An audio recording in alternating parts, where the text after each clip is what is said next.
here off of Highway 41 in Crisp County. You can see back behind me here, the roof of this store blew up off earlier here today, and you can see it's moving in the wind. We're actually a little bit limited in our movement, but I want to take you over here real fast to see a little bit more of the damage. You can see debris just covering this parking lot where the roof flew up earlier, and if you listen carefully, you can hear that metal blowing in the wind. Sheriff Billy Hancock said earlier today they're expecting winds anywhere from 70 to 75 miles per hour, and the storms to last through this afternoon. Lori, I'm inside of the Government Center where the Bibb Commission meeting is just getting started, and it is packed.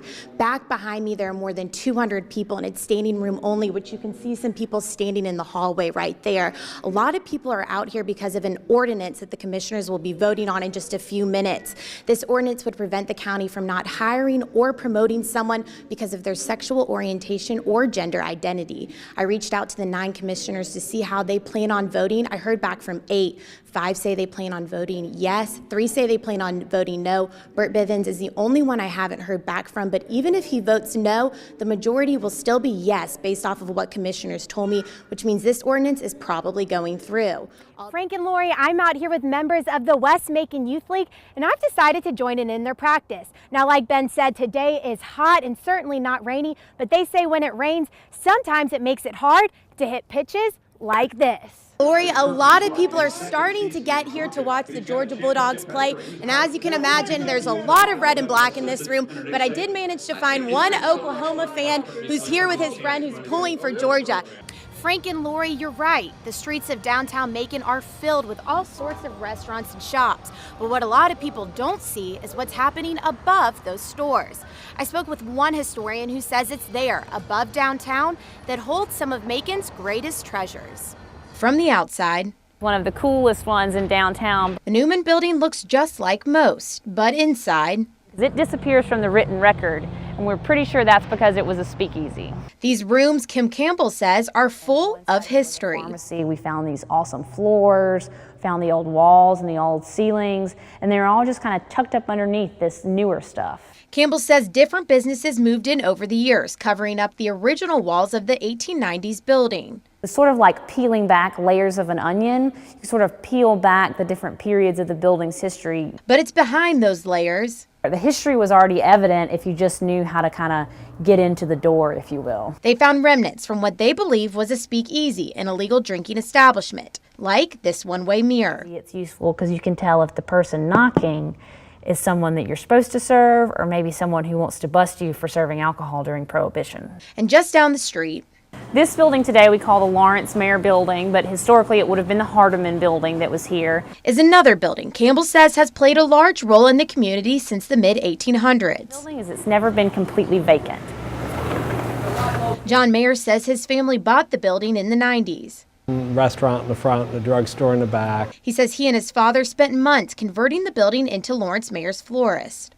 It was always very creepy. You know, it had been a hotel on the 3rd floor, and the 2nd floor had been offices. So if you went in the parts we didn't renovate, it still looked like about, 1900. But like much of downtown, contractors are converting the 2 floors into lofts. We're finally kind of uncovering the history, and we have the opportunity to incorporate that history into the present day. The old becomes new, a pattern that sheds light onto some of Macon's greatest treasures. Come on. The first time Casey met her dog, Cammie, Paws up. Good girl. She says she knew instantly they would be close. Well, we got her as a rescue, and we had just gotten a close bond right there when we met. But what Casey didn't know is how Cammie would rescue her. I have autism, I have PTSD, I also have a condition called POTS. A disorder Casey says causes her to faint without warning. That is until Cammie came along. She is able to alert me about 15 minutes before my heart rate goes up or my blood pressure to let me know so that way I can sit down. So she says it worries her when people pretend to have service animals. We're going to have people in public that is going to refuse us access because they're going to see how the fakes act. At Macon SOST, Melissa Smith says she's questioned service animals coming in. As of course, you already see a dog come walking in the restaurant and, and then you see the vest and you ask, like, it's a service dog, no problem. But if the dog's owner isn't being truthful, business owners really have no recourse. The law protecting service animals may be contributing to the problem. According to the Americans with Disabilities Act, anyone who claims they have a trained service animal can bring that pet to any public place, except for religious facilities.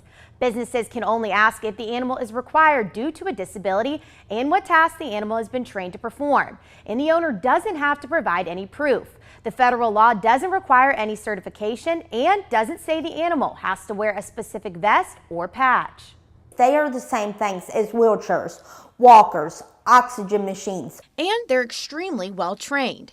If fake service animals cause problems in public, We're going to be down because we're not going to be able to go out or function with our lifelines. Casey says it could pose problems for people like herself. Every Sunday, Bill Chambliss says he and his wife, Deborah, make it to church. She was going to be in church no matter how sick she got. But one Sunday in March, Bill says Deborah's condition, non-alcoholic steatohepatitis, got worse, and her failing liver and kidney left her unable to leave the house. After breakfast, she said, "I just don't feel like going to church today."